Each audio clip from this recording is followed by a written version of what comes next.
Hey guys, welcome back to the channel. Today I've got exactly what you've been waiting for. Part 2 of a great interview I did with insurance master Joel Cadesky. Without further ado, let's get right back into the interview.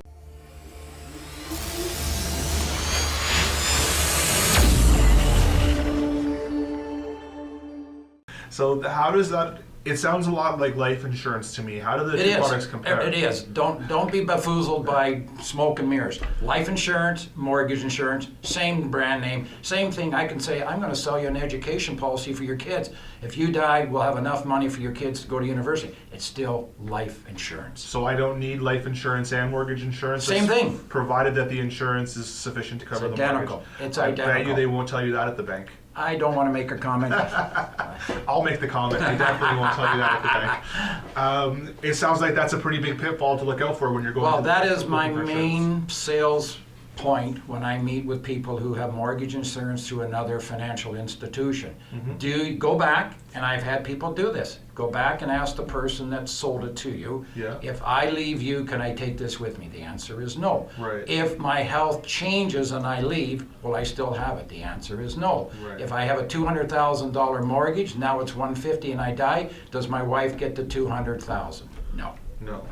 Well, that seems like a good reason right there to use a broker for any of your transactions. 100%. Again, the broker will go to other financial institutions. If you go to your financial institution, he can only sell you that. Same as the Ford guy can only sell you a Ford product. I can go to any insurance company that sells mortgage insurance, which again is life insurance. And you can essentially get the best product for what the client's looking for at the time. I work with the needs and financial of the client.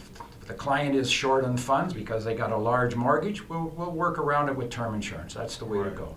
So that's a really important pitfall to look out for. Is there another one that we should keep our eye out for with insurance? The Joel Cadesky effect, of course. God forbid you were to pass away. Where is your spouse going to go to get with the financial? She's going to make a 1-800 number, or he will make a 1-800 number. You'll phone up, they'll say, fine, we'll send it to you. You phone me up, I'm there, I do all the paperwork. I've even gone to Highway 10 and Queensway on a Friday afternoon at 2 o'clock. That sounds like a nightmare. You just gave me anxiety. Yeah, I need to. And to pick up the form from the funeral home because that's what's needed to help out on a death claim. I had already met with the beneficiary before. I went and did that for her because she was too distraught and didn't want to go. Yeah. That's huge. I bet you there's very few people that are doing that in the market. I would recommend that more than likely very, very, very few, not just few. I'd say a lot of them are just giving you the 1-800 number like you said. Yeah, and the other thing too is they'll PDF to you the forms and say fill it out.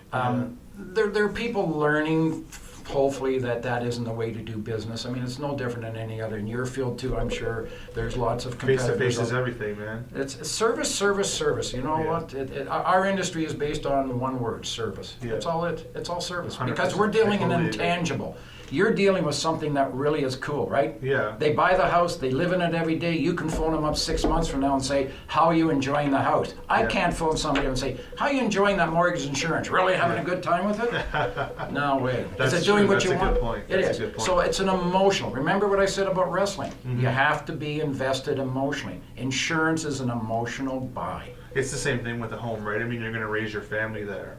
So it's the emotions are a big deal. Emotions are huge. You know That's one of the big reasons why I choose to deal in residential more than commercial. I don't know if you know, I started in commercial before I came over. Of course I do. And I liked it. The deals were interesting because there's a lot of moving parts, but there's just no emotion, right? It's like, it's straight numbers. Like, hey, Joel, you want to buy this building that we're in? Here are the numbers. If they make sense, you buy it. If they don't, you don't buy it. Where there's none of that, like, well, I don't really like the color of the bathroom. We're not going to buy this one. But you don't get that excitement that, like, people are buying their homes. They're going to be there for a long time. They're going to raise their family. They're going to make memories there.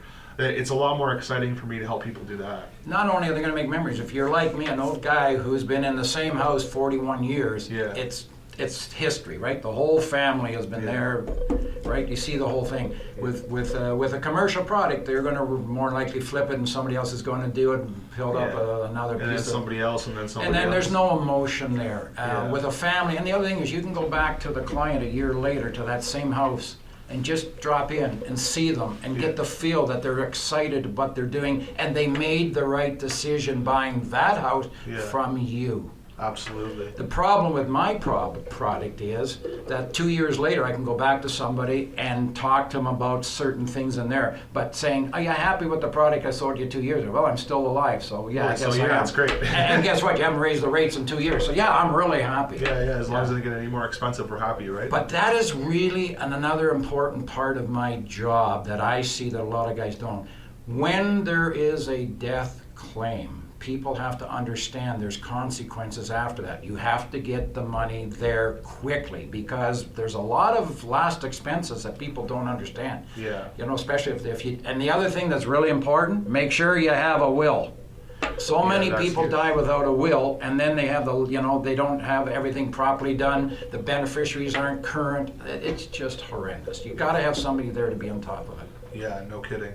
So after 41 years in the 41 years and counting. 41 years in the industry, what keeps you going? What makes you get up and go to work every day excited like you are?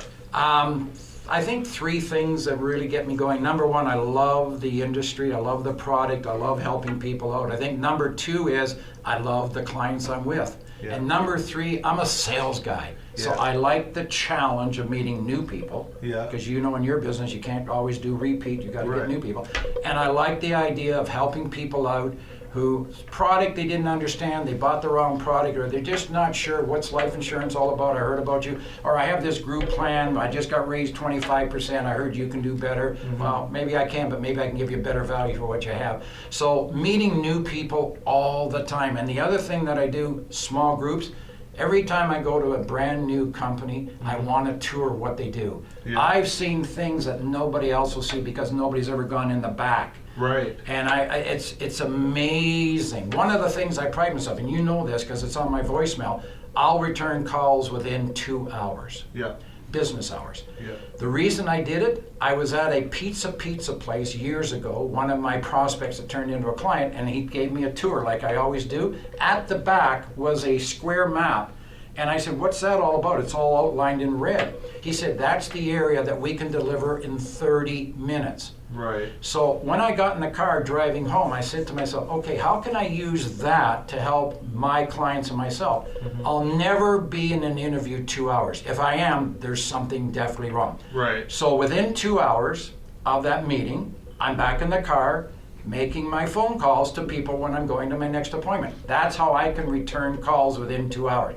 There are people in the industry now who know me, and if you phone them, they'll say, this is so-and-so, I'll get back to you in 3 hours, I'll get back to you in 4 hours. They've learned from me. Right. But the key is everybody can return a call the same day within a few hours because nobody is in a meeting. You're never in a meeting 2 hours. Almost never. How can you be? 2 hours, the people are bored. If they're not ready to... It would have to be like a long negotiation where we were going back and forth with somebody. But even there's going to be a break that you can go out, check your voicemails, make 10 phone calls, 5 phone calls, and then go back in. Yeah, totally. Yeah. And one other thing that I also do is really, really important that my clients know because I tell them, I take phone calls returned in the order I get them. So if Chris, you phone me and you're the third in line, sorry my friend, I like you, we're close friends, you're getting the third phone call. That's fair enough though, right? So I treat all clients equal. And I think in our industry, a lot of my competitors don't because if somebody is quote unquote bigger, more commission, they're going to get the better service. Right. Everybody is equal in my eyes. I think that's really important. Yeah. So Joel, if folks are looking for an insurance product or some more information, how can we get a hold of you? Cell number 416-414-0309. I'll return your call within 2 hours, and you can phone me at night or on weekends because I take phone calls on nights and on weekends. Beautiful. I can attest to that too. You've taken my call like late. Some nights are late. Unreasonably late at night sometimes. All right. Thanks so much for coming on, Joel. I really appreciate you braving this weather out there to come out today. It's my pleasure. It was a lot of fun chatting with you. Good. And thanks for watching, guys, and we'll see you in the next one.